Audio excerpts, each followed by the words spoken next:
Kausap po natin ang nagsisilbing chairperson ng Senate Finance Committee at si Senator Sherwin Gatchalian. Magandang araw po sa inyo, Senator, at welcome sa Bombo Radio Philippines, si Bombo Genesis. Ito kasama natin si Bombo Ever. Thank you for joining us sa Bombo Network News, Senator. Good morning, Bombo Genesis. Magandang umaga sa iyo.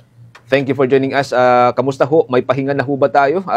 Kasunod nung overtime na atin pong pagtalakay sa budget for 2026, Senator? Medyo nakakahinga na dahil kakatapos lang kahapon yung mga budget hearings natin. At mag-uumpisa na kami dito sa mga amendments at pag-aayos ng budget. Tapos papasok na tayo sa plenaryo, 10 araw yun na tuloy-tuloy. No? So medyo mabigat pero ganyan talaga towards end of the year. Yan ang tinatawag nating budget season.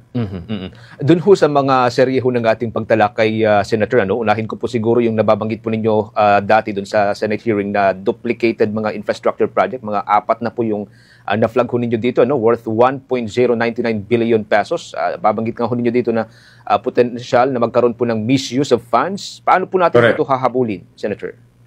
Oo, talagang yan. Yan ang nagiging dahilan kung bakit naaabuso ang pondo dahil nga kulang sa detalye. Very generic na pinakita namin kahapon at aminado rin si Secretary Dizon na yan talaga ay pwede magdulot ng korupsyon dahil kung generic, pwede mong paglaruan yung budget at yan ang nakikita natin. Kaya nagkakaroon ng ghost project, nagkakaroon ngayon ng mga paglilipat ng pondo. So, ang aming hakbang ay gagawin natin madetalye, kompleto sa mga coordinates, kompleto sa station number.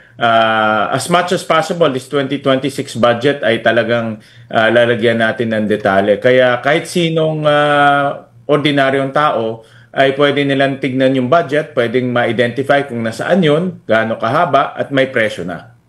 May habol pa po ito, Senator, before yung ating BICAM? Magandang tanong yan, Bombo Genesis. Talagang mahirap, pero sabi ko nga kahapon, may kausap ako kahapon na mga high officials, mag-overtime sila, mag-double time sila dahil hindi ako papayag na walang detalye yung mga line items sa budget. Tulad ng farm to market roads, pinakita namin kahapon, walang mga detalye. So sabi namin, kung gusto nilang malagay sa budget yan, dapat may technical coordinates dahil hindi kami papayag dito sa Senado na walang technical coordinates yun. Another red flag, Senator, nababanggit po ninyo na mayroong 42 proyekto na parang nahati-hati sa multiple phases, totaling 2.7 billion pesos. Pwede raw kung sabi nga ninyo dito, doon sa hearing, pwedeng maitago yung totoong halaga and even complicate yung ating pag-oversight. Paano natin ito hahabulin, Senator? May mga congressman nga, actually maraming mga tapat tayong mga lingkod bayan. May mga congressman, katulad ni Congressman Colliantes, na nag-reach out sa amin at sinabi, talagang doble yan, tanggalin niyo yan sa budget. No? So, ibig sabihin, marami na rin concern dito sa doble-dobleng lumalabas. Dahil kung doble, yung engineer, pwede niyang i-declare na tapos na yung project, pero yung pondo, ilalabas niya. So, ibig sabihin, pwede maging ghost project siya. No? So, yan ang ating iniiwasan. So, may mga, ako nananawagan na rin sa ating mga lingkod bayan, kung meron silang nakikitang ganitong doble, nakapublish naman to sa website, sabihan nila kami. Kaiba ho ba ito or part na po ba ito doon sa nababanggit niyo dati na 9,600 na parang multiple entries, Senator? Oo, part na ito. In fact, kahapon nga may nakita pa kami multiple entries, 2023, 24, 25, 26. Iisang project pero 4 na beses lumabas sa budget. No? So, ibig sabihin,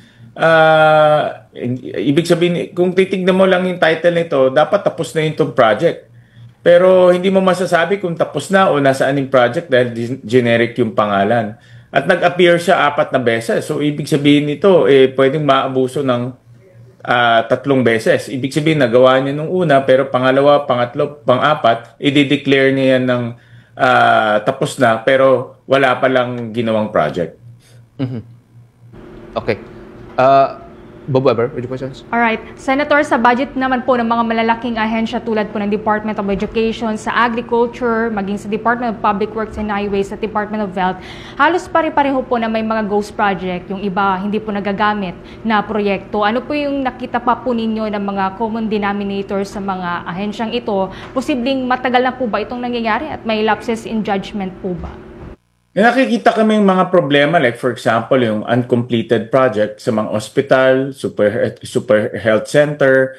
Maganda yung intention ng project pero kung hindi mo matapos, masasayang yung pondo. Sa health department, ang daming ganyan. No? Hindi tapos na hospital, hindi tapos na rural health centers, hindi tapos na super health centers. So gusto natin tapusin na muna this coming 2026. Para magamit ng taong bayan. Kahit na napakadami yan, pero hindi naman tapos, wala rin kwenta. Mas maganda na yung konti, pero natatapos natin, nagagamit ka agad. No? So yun yung aming ina-identify ngayon at tinatrabaho. Alright. Sa ngayon po, yung habol po ninyo is magkaroon po tayo ng transparent na 2026 budget. Pero kapag natapos na po itong budget deliberation at tuluyan na pong maipasa, may plano po ba kayo na magkaso po dun sa mga sinasadya pong manabutahe sa pondo, lalo na po sa mga nakita po ninyong nagpanukalan itong mga duplicated, useless po na projects? Yeah, oo. Unahin muna namin linisin itong 2026 budget. Para masigurado natin sa taong bayan na yung budget na ilalagay natin sa 2026 ay nasa ayos at mararamdaman nila yung mga proyekto. Kaya hindi rin nararamdaman ng mga taong bayan ng proyekto dahil una, hindi natatapos. Pangalawa, hindi nag-ooperate yung mga health centers. So, sayang lang. Gawa tayo ng gawa pero hindi naman na-ooperate. So, yun ang aming iniiwasan ngayon. Okay. Doon po sa may BICAM naman po, ano yung plano po ninyo sa kailingan po na ma-livestream po ito? Lalo may allegation po ang ilang civil society organizations na mayroon daw po at least 230 billion pesos na halaga po ng pork barrel at patronage-based projects na nakapaloob po sa House version ng 2026 budget, Senator. Actually, ngayong araw na ito, kakausapin namin ng civil society organizations, mga CSOs, para malaman sa kanila yung ganitong mga komento, yung detalye, at tingnan natin kung yung mga ganitong komento ay talagang nakakasama sa ating bansa. Dahil importante mapag-usapan at importante na maintindihan natin. At kami naman bukas dito sa Senado, bukas naman tayo pag nakita natin makakasama to sa ating bansa, bukas kami na tanggalin yun sa budget. Other concern, Senator, kung mabalikan po natin yung deliberation po ninyo dati doon sa Department of Energy budget or DOE budget, naungkat po dito noon yung investment po ng Maharlika Investment Corporation doon sa National Grid Corporation of the Philippines. Pero sabi ko ni Secretary Garin, parang wala pa raw hong quote-unquote significant na investment ng gobyerno doon sa NGCP, Senator? Oo, nakita naman natin ng mga huling SONA ng ating Pangulo, siya na mismo ang nadismaya sa NGCP dahil nga delayed yung mga projects. At kung delayed yung projects, talaga magkakaroon tayo ng brownout. At isa pa dyan, ang masama pa dito, hindi pa tapos yung project, hindi pa gumagana yung project, sinisingil na tayo. No, para kang parang linuluto tayo sa sarili nating mantika. Ang aking panawagan, patapusin mo muna yung project, mag-operate, tsaka tayong singilin. Hindi yung nag-umpisa pa lang yung project, sisingilin na tayo. Hindi magandang, hindi magandang policy yan at talagang tahasang panloloko na yung ginagawa. Kasi nung unang bahagi ng 2025, Senator, headline po ito sa amin, sa media, yung pag-aari ng China, yung hanggang sa 40% sa 40% ng investment sa may part ng NGCP. May kaya ho bang gawin dito ang Senate, Senator? Yung 40%, sa totoo, wala namang problema dyan dahil nakasaad sa ating saligang batas na pwede naman po ang foreigner maging may-ari ng mga ganitong utility. Huwag lang lalampas ng 40% at yung management nasa kamay po ng mga Pilipino. So, ngayon naayos na yun. Nasa kamay na ng Pilipino, 40% na lang sila. Pero, pangkabuuan, importante rin na yung mga projects na ginagawa nila ay on time. No? At hindi lampas-lampas na dahil nga tayo naman kawawa. No? Kung hindi matapos yung mga proyekto, tapos hindi naman ma-activate, tayo naman ang kawawa. Last question na lamang ko siguro, mga last topic. Ano pong take ho ninyo dun sa resumption ho ng, Senate Blue Ribbon Committee hearing dun sa mga flood control project with Senator Ping na nagbabalik bilang chairman? Senator?